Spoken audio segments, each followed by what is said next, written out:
Sir एक major problem देखी गई है जिसे कहते हैं स्नोरिंग, कराटों का आना, जो कि आजकल यंग जनरेशन में भी काफ़ी देखा जा रहा है।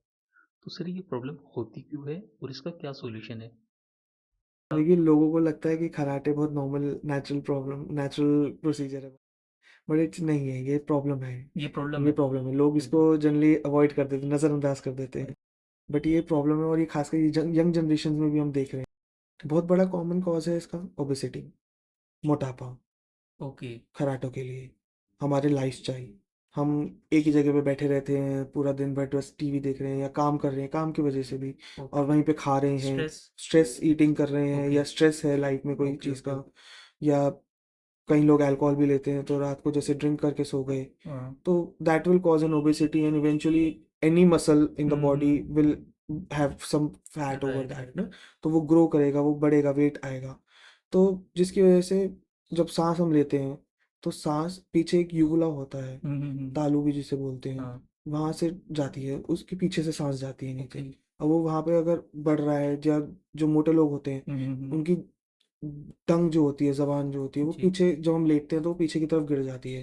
तो जब रास्ता ब्लॉक हो जाता है सांस जाने का, राइट, तो वो बहुत रास्ता नॉर्मल अगर साइज बड़ा है तो वो छोटा हो जाता है। तो राइट, जब राइट, छोटी राइट। जगह से हवा जाएगी तो वो आवाज़ क्रिएट करती है। एग्जैक्टली। जैसे विसल है, हम्म।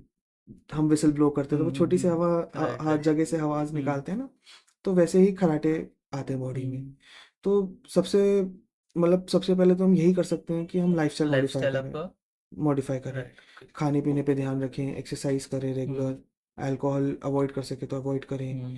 एंड एक्टिविटी ज़्यादा रखें, हम्म। सिडेंटरी लाइफस्टाइल को प्रिवेंट करें, अवॉइड करें। ओके। तो ये सब हमारे हाथ में। बाकी एज अ ईएनटी सर्जन हम हम्म। लोग पहले इन्वेस्टिगेट करेंगे कि कई बार और भी कॉजेज होते हैं, कई बार नाक की हड्डी भी टेढ़ी हो सकती है, उसकी वजह से भी कराटे आते हैं। तो ओके। उसके लिए हमारे पास सर्जरी एक ऑप्शन होता है, सेप्टोप्लास्टी बोलते हैं, वो हम कर सकते हैं।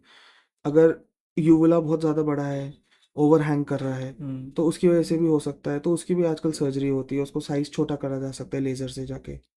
तो ये सब सर्जिकल ट्रीटमेंट्स हैं। हम्म। तो ये सब हमें बाद में तब पता चलता है जब हम एंडोस्कोपिकली, क्लिनिकली पेशेंट को एग्जामिन कर लें। हम्म। लाइफस्टाइल एक हद तक आपको हेल्प करेगी, बट कुछ चीज़ें सर्जिकली ही ट्रीट करनी चाहिए। इसमें मेडिसिन का कोई इतना मेजर रोल नहीं है। बाकी हम लोग सी पैप और बाईपैप की मशीन्स आती हैं, वो यूज़ कर सकते हैं। हम्म।